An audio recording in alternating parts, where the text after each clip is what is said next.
Good evening বন্ধুরা, আজ হলো 16 এপ্রিল বৃহস্পতিবার।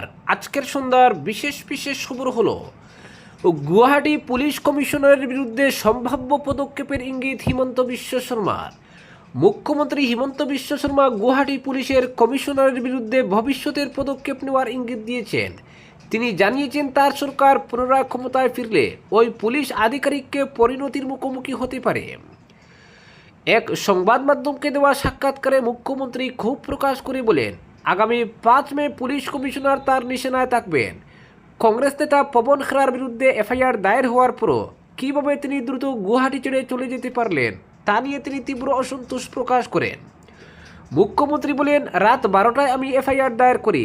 প্রাথমিকভাবে জিজ্ঞাসাবাদ প্রয়োজন হলে তা করা উচিত ছিল, কিন্তু সকাল 6টার মধ্যেই পবন খেরা গুয়াহাটি ছেড়ে চলে যান। এর মানে আসাম পুলিশ তাকে যেতে দিয়েছে। নিজের স্বরাষ্ট্রমন্ত্রী হিসেবে ভূমিকা নিয়ে প্রশ্ন করা হলে শর্মা জানান, বিধানসভা নির্বাচনের সময় মডেল কোড অফ কন্ডাক্ট বলবৎ থাকায় তিনি তখন হস্তক্ষেপ করতে পারেননি। তিনি আরও বলেন, আমি পবন খেরার চেয়ে আসাম পুলিশের উপর বেশি ক্ষুব্ধ কীভাবে তিনি গুয়াহাটি ছাড়লেন। বর্তমানে গুয়াহাটি পুলিশের কমিশনার হিসেবে দায়িত্বে রয়েছেন পার্থসারথী মহন্ত, যিনি 2025 সালের জানুয়ারিতে দায়িত্ব গ্রহণ করেন। পাশাপাশি তিনি আইজিপি এবং স্পেশাল টাস্ক ফোর্সের প্রধান হিসেবেও দায়িত্ব পালন করছেন। উল্লেখ্য, গুয়াহাটি ক্রাইম ব্রাঞ্চ থানায় পবন খেরার বিরুদ্ধে দায়ের হওয়া এফআইআরের সূত্র ধরেই এই বিতর্কের সৃষ্টি। ভারতীয় ন্যায় সংহিতার বিভিন্ন ধারায় তার বিরুদ্ধে প্রতারণা, জালিয়াতি, মানহানি এবং নির্বাচনের সঙ্গে সম্পর্কিত মিথ্যা তথ্য প্রদানের অভিযোগ আনা হয়েছে। এই মামলার সূত্রপাত কংগ্রেস নেতাদের একটি অভিযোগকে কেন্দ্র করে, যেখানে দাবি করা হয়েছিল যে মুখ্যমন্ত্রীর স্ত্রী রিনিকি বুইয়া শর্মার একাধিক পাসপোর্ট রয়েছে। যদিও মুখ্যমন্ত্রী এই অভিযোগ সম্পূর্ণভাবে অস্বীকার করেছেন। অভিযোগের পর রিনিকি বুইয়া শর্মা পবন খেরার বিরুদ্ধে এফআইআর দায়ের করেন, যার ভিত্তিতে আসাম পুলিশ তার বাসভবনে তল্লাশি চালায়। তিনি জানান, ন্যায় বিচারের স্বার্থে এই অভিযোগ দায়ের করা হয়েছে এবং এমন অভিযোগ হালকাভাবে নেওয়া যায় না। কংগ্রেস হতাশা থেকেই এই ধরনের পদক্ষেপ নিয়েছে বলেও তিনি দাবি করেন। অপরদিকে স্বার্থ সিদ্ধির জন্য বাংলাদেশে গরু পাচার করছে তৃণমূল, বললেন হিমন্ত বিশ্ব শর্মা। পশ্চিমবঙ্গে বিজেপি ক্ষমতায় এলে মাংস ও মাছ খাওয়ার উপর নিষেধাজ্ঞা আরোপ করা হবে তৃণমূল কংগ্রেসের, এমন প্রচারের মুখ্যম জবাব দিলেন আসামের মুখ্যমন্ত্রী হিমন্ত বিশ্ব শর্মা। আজ উত্তরবঙ্গে এক নির্বাচনী জনসভায় বক্তব্য রাখতে গিয়ে তিনি বলেন, বিজেপি শাসিত আসামে এ ধরনের কোনো নিষেধাজ্ঞা নেই এবং মানুষ স্বাধীনভাবে আমিষ খাদ্য গ্রহণ করতে পারেন। তিনি বলেন, আপনি ধুবড়ি বা গোয়ালপাড়ায় গিয়ে ইচ্ছে মতো মাছ মাংস খেতে পারেন, এখানে কোনো নিষেধাজ্ঞা নেই। মুখ্যমন্ত্রী আরও বলেন, আসামে একমাত্র নিষেধাজ্ঞা গরুর মাংস খাওয়া সংক্রান্ত এবং তার অভিযোগ মমতা বন্দ্যোপাধ্যায় রাজনৈতিক কারণেই এই বিষয়টি উত্থাপন করছেন। তিনি দাবি করেন, মমতা বন্দ্যোপাধ্যায় চিন্তিত যে পশ্চিমবঙ্গে বিজেপি সরকার গঠিত হলে এখানে গরুর মাংসের ব্যবসা বন্ধ হয়ে যাবে। এছাড়াও তিনি টিএমসির বিরুদ্ধে স্বার্থ সিদ্ধির জন্য বাংলাদেশে গরু পাচার চলতে দেওয়ার অভিযোগ তুলেন। অবৈধ অনুপ্রবেশ প্রসঙ্গে তিনি বলেন, এই ধরনের বিষয় মোকাবিলায় পশ্চিমবঙ্গে একটি শক্তিশালী সরকারের প্রয়োজন। তিনি আরও বলেন, এই নির্বাচনে পশ্চিমবঙ্গে বিজেপিকে জয়ী করতে হবে যাতে এই বিষয়গুলো নিশ্চিত করা যায়। আসামের নীতির কথা উল্লেখ করে তিনি দাবি করেন, তার সরকার অবৈধ দখলের বিরুদ্ধে পদক্ষেপ নিয়েছে এবং বলেন, আমরা অবৈধভাবে দখল করা জমি থেকে তাদের উচ্ছেদ করেছি। সরকারি কর্মীদের সুবিধা নিয়েও তুলনা টেনে তিনি বলেন, আসামের সরকারি কর্মীরা 50% মহার্ঘ ভাতা পান, যেখানে পশ্চিমবঙ্গে তা মাত্র 22% ডিএ। অপরদিকে নদীতে স্নান করতে গিয়ে তলিয়ে যাওয়া যুবকের দেহ উদ্ধার, শোকাবহ কালাইন। বাংলা নববর্ষের আনন্দঘন আবহের মধ্যেই কাছাড় জেলার কালাইন এলাকার সলিগ্রামে নেমে এলো সুখের ছায়া। পয়লা বৈশাখে নদীতে স্নান করতে গিয়ে তলিয়ে যাওয়া যুবকের দেহ উদ্ধার হলো আজ বৃহস্পতিবার। জানা গেছে, বুধবার পয়লা বৈশাখ বিকেল আনুমানিক 4টা নাগাদ প্রতিদিনের মতোই নদীতে স্নান করতে যান বাহাদুর গোয়ালার ছেলে কিরণ গোয়ালা। তবে সন্ধ্যা গনিয়ে এলেও তিনি বাড়ি ফিরে না আসায় উদ্বিগ্ন হয়ে পড়েন পরিবারের সদস্যরা।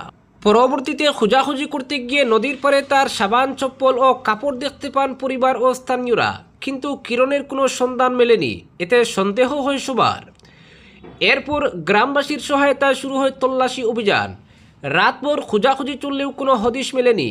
আজ সকালে ফের তল্লাশি শুরু হলে এক নিকটাত্মীয় নদীর জলের নিচে বালিতে গাড়া অবস্থায় কিরণের দেহ দেখতে পান। সঙ্গে সঙ্গে দেহটি উদ্ধার করে নদীর তীরে আনা হয় এবং পুলিশকে খবর দেওয়া হয়। পুলিশ ঘটনাস্থলে পৌঁছে মৃতদেহ উদ্ধার করে পরবর্তী আইনি প্রক্রিয়া শুরু করে।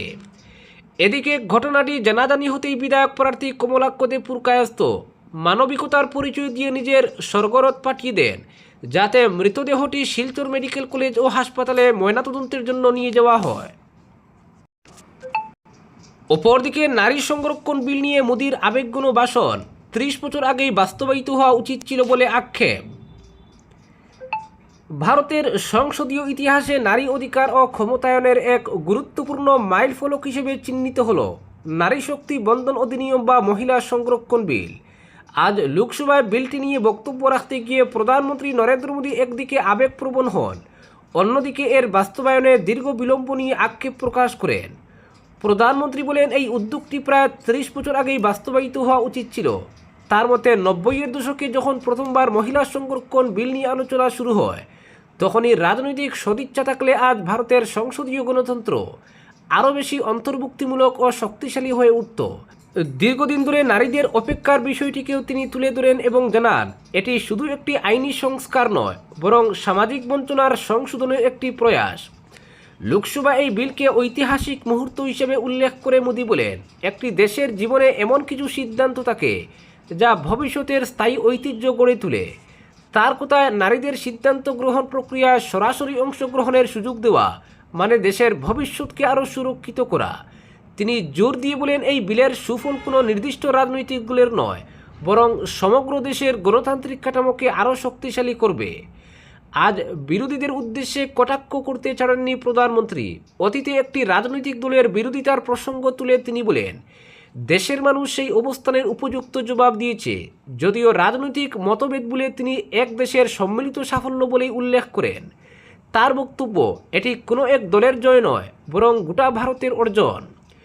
ভাষণের শেষে প্রধানমন্ত্রী সকলকে অভিনন্দন জানিয়ে বলেন, এই বিলের লক্ষ্য শুধুমাত্র আসন সংরক্ষণ নয়, দেশের অর্ধেক জনগোষ্ঠীর যথার্থ মর্যাদা ও অংশগ্রহণ নিশ্চিত করা।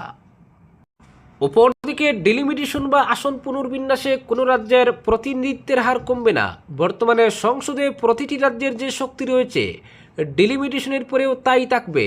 মহিলা সংরক্ষণ কার্যকর করার লক্ষ্যে আজ লোকসভায় যে 3 বিল পেশ করেছে কেন্দ্র, তা নিয়ে কথা বলতে গিয়ে এই আশ্বাস দিলেন কেন্দ্রীয় আইনমন্ত্রী অর্জুন রাম মেঘওয়াল।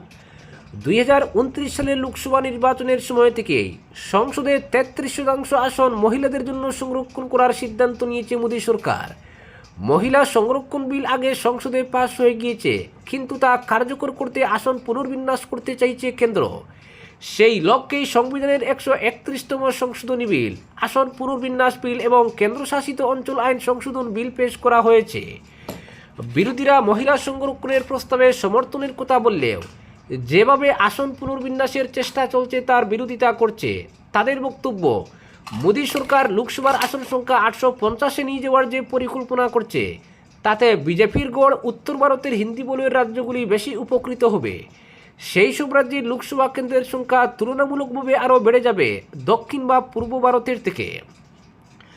বিরোধীদের এই দাবি নস্যাৎ করতে গিয়ে মেঘওয়াল বলেন, সরকার যে পরিকল্পনা করেছে তাতে লোকসভার আসন সংখ্যা 50% বাড়বে। কোনো রাজ্যেরই ক্ষতি হবে না, সব রাজ্যেরই একই শক্তি বজায় থাকবে। আসন পুনর্বিন্যাসের লোকসভার কত আসন মহিলাদের জন্য সংরক্ষিত হবে তাও জানালেন আইনমন্ত্রী।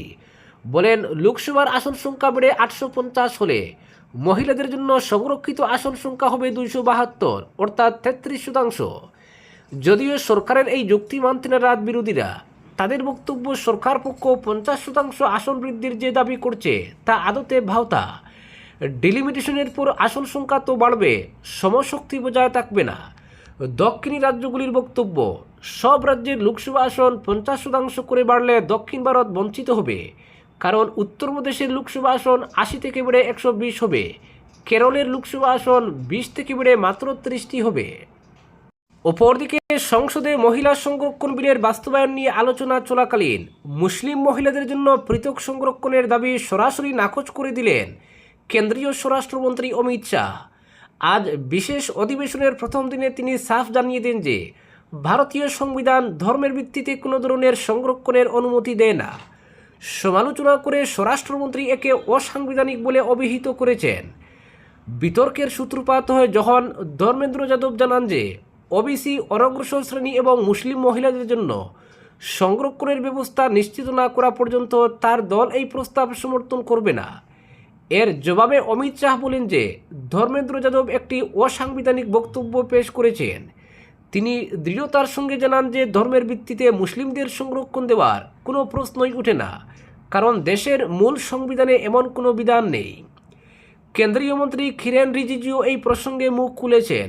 তিনি বলেন যে কোনো নির্দিষ্ট ধর্মের ভিত্তিতে দাবি না তুলে সামগ্রিকভাবে দেশের সমস্ত মহিলাদের উন্নয়নের উপর গুরুত্ব দেওয়া উচিত। আজকের বিশেষ সংবাদ এখানেই সমাপ্ত।